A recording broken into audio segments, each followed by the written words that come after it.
Or she's talking to us about finding your voice. Good afternoon, Datuk Syafinaz. Hello, hi. How are you Thanks for having doing? me. Thank you for talking to us. I know you're having a busy schedule right now. What is it exactly that's happening there? Well, actually, I'm in the midst of rehearsal. We are rehearsing for a recording. So I was actually working on the choir, working with the choir. So I'm here for you now. Wow, how big is this choir? Not many people. This is Choir Kebangsaan Malaysia. So about 30 members now for this performance, yeah. Have you been coaching them for a long time already? Well, yes, Choir Kebangsaan has been around for a long time, but for this particular project, we have some new members. So, when there are new members, we have to work a little bit harder to make sure that everybody is at the same level, and also we have the right balancing. Yeah. Well, what's it like for a voice coach? Is it easy? I mean, you're dealing with a lot of people and everybody doing everything at once. Yeah, you see, when you work with a lot of people, we are talking about timing, yeah. So let's talk about the basic things first, like getting everybody to come at the same time is a headache. It's a real headache. There will always be someone who's not available. So that, in a way, is very difficult because we want to ensure that everybody knows their line. To make sure that everybody can listen to each other and make sure that they balance themselves well. So besides that, we have to make sure that everybody can memorize their line. Basically, yeah. Right. So, are you talking? Are you talking directly to the choir as you say this? They know. I don't have to tell them anything. They should know this. Yeah. Okay, They go better on. know this. Uh-huh. Well, for the older members, over here we do sight singing, whereby they look at the notes and they sing it straight away. Whereas some other members, we will need to do a little bit of note bashing, meaning we have to play the notes first for them before they can actually sing it. So there are different levels of singers. So we have to make sure that they are at the same level after at least one rehearsal. Wow, forgive me for being naive, but when you talk about note singing or sight, when they look at it and they can sing, right? How do they know they're singing on the right pitch or anything at all? Okay, so with the National Choir, Choir Kebangsaan Malaysia, and also with Permata Seni Choir, we teach them how to read notation, music notation. So have you heard of solfege? Or do, re, mi, fa, sol, la, ti, do? Okay. Okay. So when they look at notes, they will have to identify what notes those are by the solfege, and then they have to practically just sing the notes according to, well, every note has got a specific sound. Right. Right. So when they look at the notes, they should be able to produce the sound just by identifying the notes. Oh, so you don't need Does that make sense? Do I make sense to you? Yeah, you do. But in other words, but do they actually need like somebody on the keyboard giving a little, ting, or a guitar going ting, or something like that prior to them actually picking out the notes?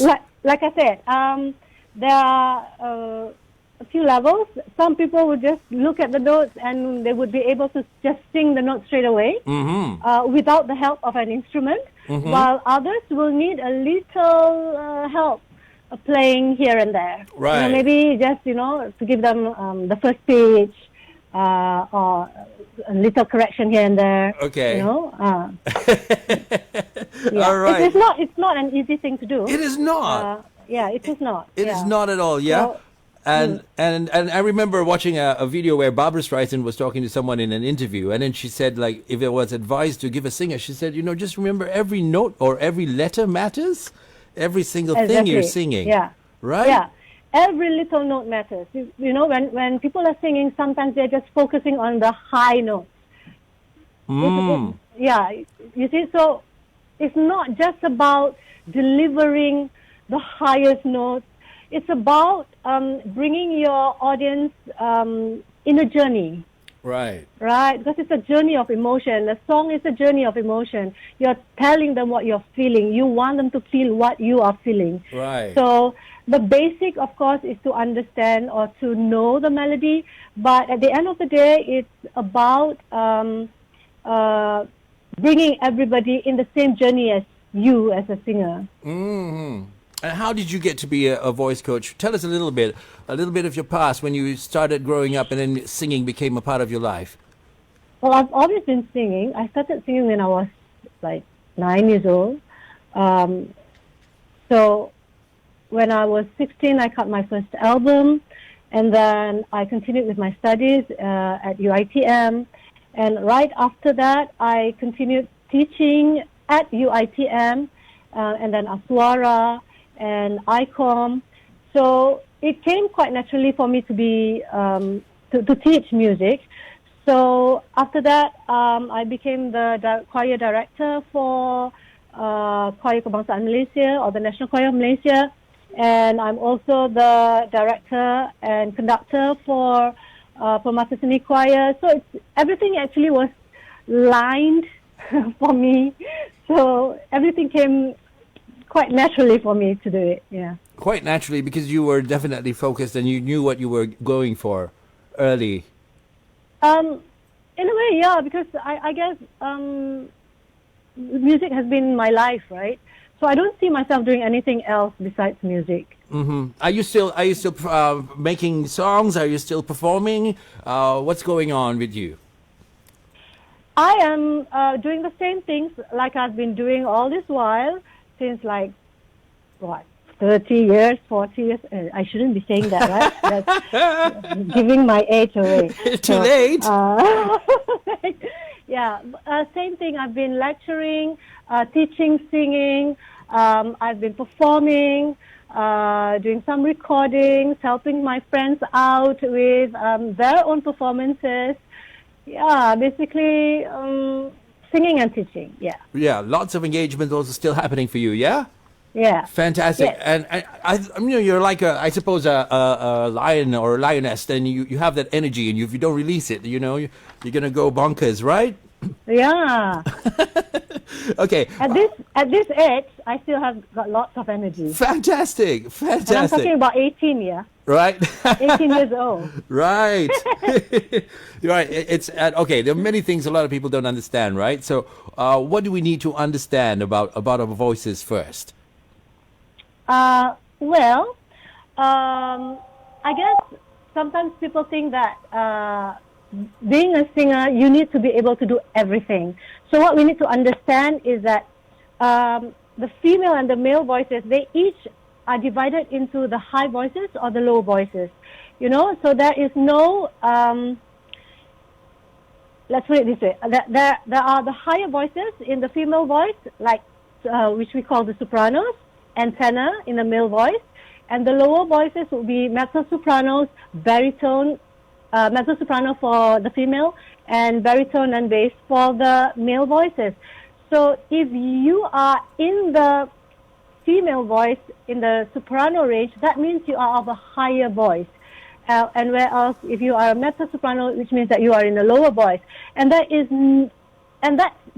the specialty. That's your specialty. You are given that voice, So you do not have to be a soprano. A soprano doesn't determine you as the best singer. So if you have a lower voice, it doesn't mean you are less of a singer than a soprano. Right. That's what I mean. Yeah. So you need to understand that whatever voice that you have, you are still special. So you can work on the range, meaning how low and how high you sing. So this can be extended. So it doesn't really mean, because a lot of people think that if I sing like, for example, Mariah Carey, then I'm special. But if I sing, let's say, like Tanya Maria, or who has the lower voices? Grace Jones. Grace Jones, yeah, lower voice. Then Yeah. I'm not as good as Mariah Carey. But that's not the case at all. It's about delivering the music, not about how high you can sing. Right. So it's understanding what you can do with your voice Yeah. and making the best of that, right? Exactly. Is that the mistake a lot of people make? And I think even some recording artists do the same. Like, it's like when you watch them live, all of a sudden, hey, you're not hitting those notes you hit in your song. Yeah. So, for example, if you take a song, you want to sing some high singer, let's say Whitney Houston. Okay. Let's say Whitney Houston song, and Whitney Houston song is really high, right? So if you are a lower voice female singer, don't go for that key. Bring it down lower. You don't have to sing it in the original key. Bring it down so that you sound good. It's not about hitting those high notes, but making sure that whatever note that you're singing sounds good and you sound good. Right. And using your voice correctly doesn't only apply for singing. Even when you're talking or when you're speaking, even when you're speaking, right? If you're talking to others in just basic communication, how you use your voice is so important as well. What about people who want to try and change the tone of their voice if they sound nasal and how can that be done? Definitely. There's certain techniques for that. Right. Let's say you have a nasally voice. Actually, what's happening is your soft palate is too low, so you need to raise it up higher. So the easiest way to do it, should we do it now? Wow, shoot. Okay, let's say we want to sing something nasally. Okay, let's say greatest love of all, greatest love of all. Okay. In Bee I'll Gees? do something very nasally, like, I believe that children are our future. But this is very nasally, right? Okay. So if I want to make sure that I don't sound nasally, the easiest way to do is to just close your nose. And you see, when you sing, if it's nasally, that means you're not doing it right. Except for consonant N, M, So you've got no way but to be a bit nasal there. Okay. But the rest of it should not be nasal. So I believe the children are our future. So you see, it's while you're pressing on your nose. While you're closing your nose. Okay. Where else, if I'm still nasally and I go like that, you can tell that I'm still nasally, even though I'm closing my nose. Right. You see? So it's actually, some things are actually very easy to find the remedy, but you need to know what to do. Correct. So therefore, you need to find the right teacher to help you with it. And how do they find you? How do they find me? Yeah. Contact me through my IG. Datuk Syafinaz Selamat. Okay, Datuk Syafinaz Selamat on Datuk IG. Selamat. There's no Selamat. Wait. What's my IG? Datuk Syafinaz Official. All right. Okay. Could you spell that out? Sorry, if you don't mind. DATUK SYAFINAZ Official. Fantastic. Just to make sure over there. Wow. Yeah. Okay. And then what about even like before people go for meetings, Dato, and then they're about to do a presentation or something, and they might have something to drink in the morning. Some say having milk or anything that's very milky is a big mistake. Well, some people say that to have dairy is not good for the throat, but actually I don't think any research has been done about that yet.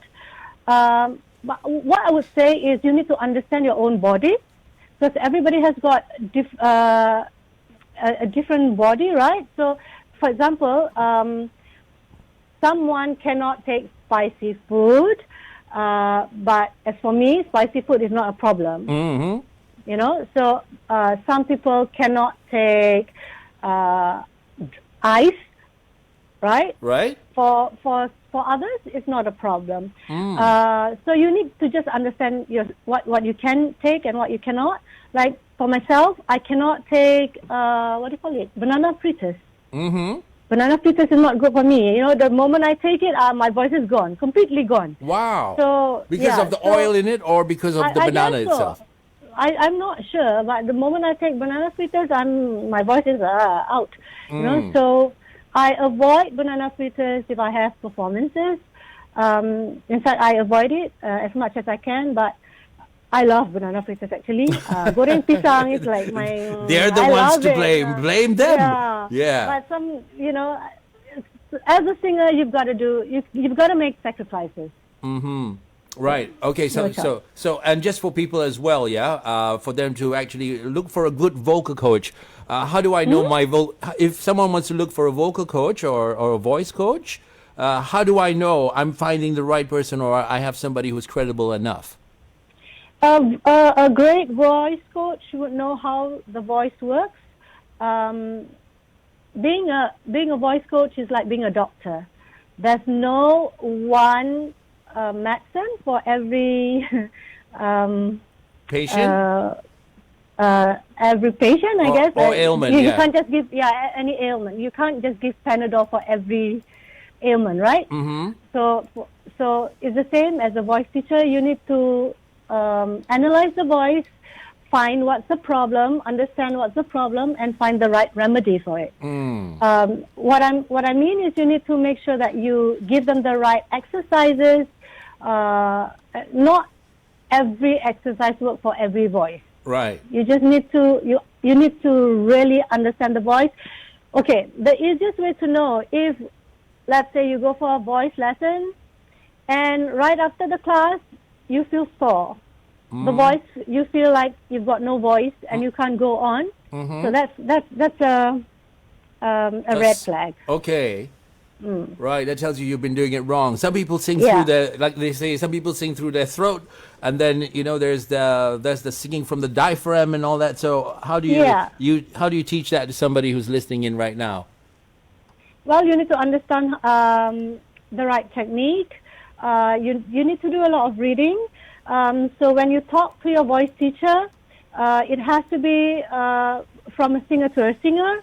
So when you speak the same lingo, you need to understand how the voice works. You understand the anatomy, and you need to basically understand how to manipulate the voice so that it sounds good, but you don't feel any tension in the body. No strain. Especially no straining in the voice. Yeah, the throat look like Chichak could been waiting to jump like that. Exactly.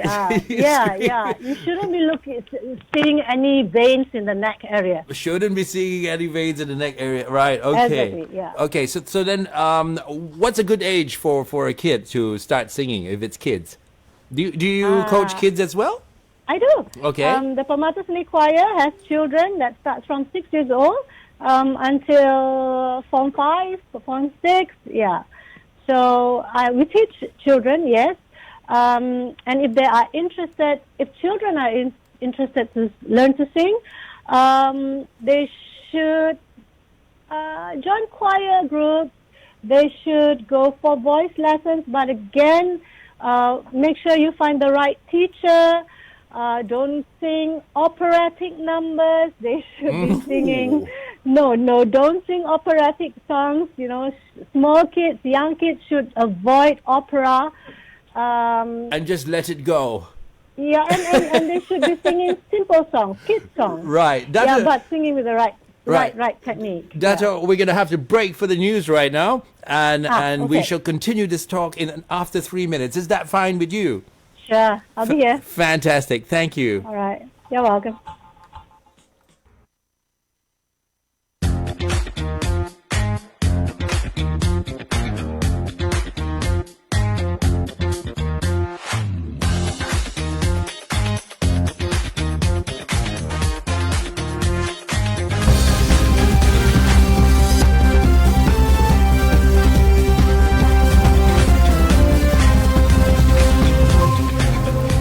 Salam Malaysia Madani, Kevin Francis with the news at 4.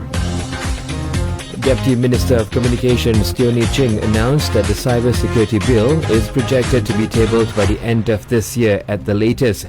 She stated that the ministry is reviewing various aspects of the bill and seeking feedback from the Attorney General's chambers and several other ministries.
There, see, I was actually looking on the other side. Now I get to say hi. Oh, you weren't looking at me just now, is it? I You couldn't see me. I pretended, right? Like I was good. Yeah. Okay, Kev, quick, one I'm one looking at question. you know. Oh, lovely. Go ahead. What's your question, Kev? Okay, well, we were talking about training kids to sing, right? And you said the age is about 6 what. But how do you know when to send your kid for training, vocal training? Okay. It's actually good to send them to group classes when they are much younger. But when they reach about 10 years old, 11 years old, you can start with their own individual voice lessons. Ah, yeah. 10 years old. Kev, Yeah. what do you think? You think you're going to go for it? I don't know, like we'll send for group classes, see their interests, and if they're interested to Yeah. take it further, Right. then yeah, we'll give Datuk Syafinaz a call. You should. You should. Now you've heard from the best and you know where to go. Yeah. Right? Right. Contact Rock me it. through my IG. Yeah, Sure. contact through her IG. Yeah. All right? All right. Okay, Kev, thanks. Join you at 5. Alrighty. Absolutely. Looking forward. Thank you, Datuk Syafinaz, for staying with us and still talking to us. Pleasure's all mine. Okay, and then what about if somebody really can't sing? Are Somebody there who cases? really can't sing. You know, like sometimes when you watch all these talent shows and they have got people out there who are adamant that they can sing, and the coaches know nothing. They're the best, right? We've seen those videos, and you might come across a couple of them. How do you tell them, like, look, you've got this problem, or anything like that? Well, actually, singing is a skill, and you can actually carry a tune. So it's all about training. However, if we are talking about being a professional singer, you definitely need to have talent. Right? Definitely. So, yeah. So, someone who is not able to carry a tune, this means that he has not been trained to do it. Yeah, the muscle has not been trained to do what the brain wants it to do. So basically, as a singer, the brain has to tell the muscles what to do. It's about the coordination between the ears and the mouth. You need to listen. You need to figure out what pitch it is. You need to sing and make sure that you are in tune with the music, basically. Yeah. So it's a skill that can be trained. I would say that. Yeah. Right. Well, yeah. But it's just that if you have talent, then the process is faster. Correct. And who are good? Like if you want to learn to sing harmony, what are some good Harmony? groups? Yeah, harmony and practicing harmony and all that. Do you think bands actually practice harmony enough in our country? No. No. Singing in harmony actually is not an easy task. You need to be able definitely to carry a tune, and then to understand the basic theory of singing in harmony. So you need to understand whether, how do I say it easily?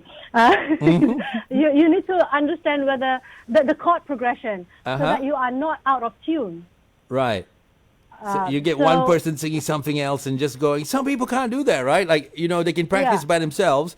They'll be able to go do re mi do re mi do re mi, and then when somebody else is singing next to them, they go do re mi fa fa. They go off. Yeah, exactly. So that's why you need to train yourself, and it would be good if you enroll yourself in a music class, in a theory class. That way you will understand better. You have a better grasp of music theory. And that way you can understand how to sing the harmony. What about vocal warming up and things for singers who are out there who are singers maybe? Vocal warm-ups are definitely very important before you start singing. But when you start learning, warming up is not just a warm-up. It is also a way for the teacher to teach you the technique in singing, So by doing the warm-up, at the same time, you are also learning the technique. when you sing, you need to apply that technique into your singing. Mm-hmm. And as a professional voice user, so professional voice user doesn't mean just singers. A DJ is also a professional voice user, a salesman, a preacher, ustazah, Yeah, a yeah. politician. These are all professional voice users, and it is it's very important for us to warm up our voices before we use them daily. Daily, right? Daily, yeah. Oh, okay. So, what are your daily routines like in the morning? Okay, the easiest, I guess, for everybody is to just do the lip trill, or some people call it as bubbling. Wow. So the easiest, the easiest is to go from the lowest to the highest and the highest to the lowest, ascending and descending.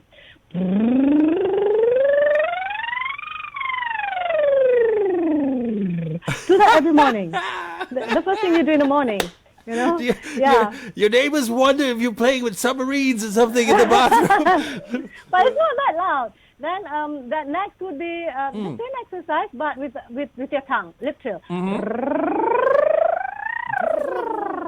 Oh, So, wow. R, using the R. Uh-huh. Yeah, this is to ensure that your lip and your tongue area is very relaxed. Okay. That And helps with your besides that- articulation isn't True, true. Right. You can also do the siren exercise. The what? So Sorry? you put the siren exercise. Siren, okay. Yeah, imagine you are the ambulance. Uh-huh. And you go, Oh, my neighbors are Do that going to love every morning. me. My neighbors are going to love me tomorrow. the first thing you do in the morning, okay? Okay. Right? So do that, but make sure that your throat area is relaxed. Like you said just now, make sure there's no chicak kobbing there. Ah. Okay, yeah.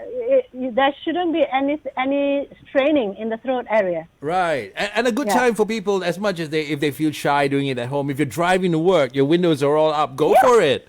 Yeah, in the car. Why while not? driving. Isn't it? Yeah, Yeah. when you're alone.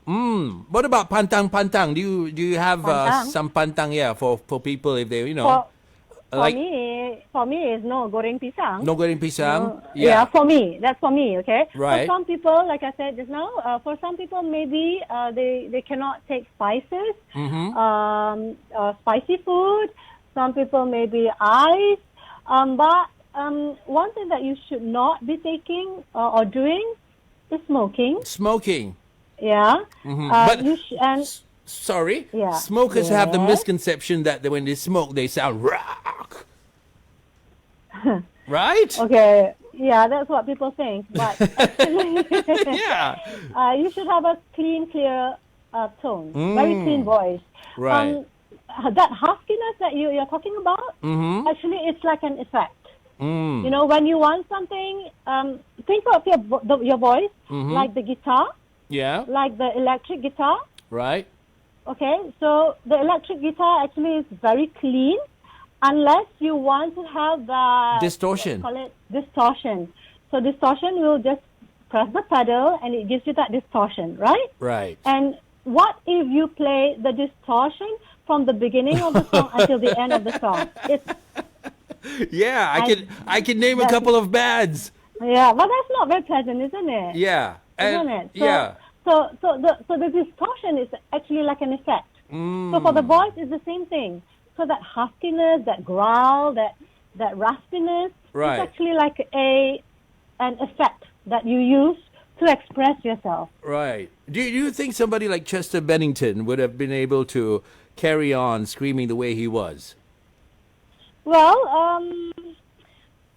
they have their technique.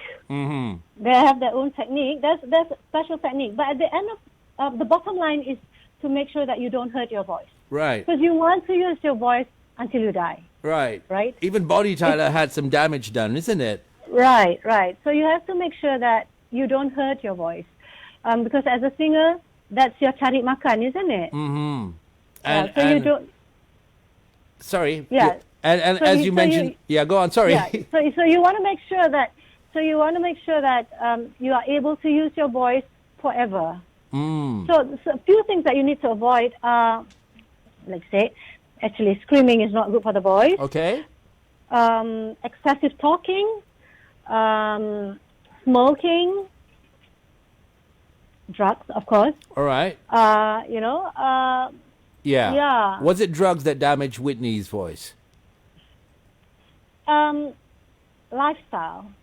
Mm-hmm. You must make sure that you have a good lifestyle. Yeah. Like I said just now, being a singer, a lot of things, you need to sacrifice a lot of things. I do not know what went on with the singer that you just mentioned, but you must make sure that you have enough sleep. You have to make sure that you have enough hydration, and you have to take care of your body because your instrument is in your body, right? Correct. So if your body is unwell, so your voice is just gonna go. Right. There's so much more we can learn from you, but there's no more time that we can do it today, and we look forward for the next time that we can, Datuk Syafinaz. It will be a pleasure. How again does somebody look for you? Oh, you can contact me through my IG, Datuk Syafinaz Official, DATUKSYAFINAZ Syafin Official. DM me if you have any questions or you're interested to have lessons. If I'm not available, I have colleagues and students who can, teach you. So I think everyone should sing because singing will make you happy. Fantastic. I like that too. Azura, what is it you want me to say? Azura wants to know the latest update. On what, Azura? On the website. On? Her bouncer?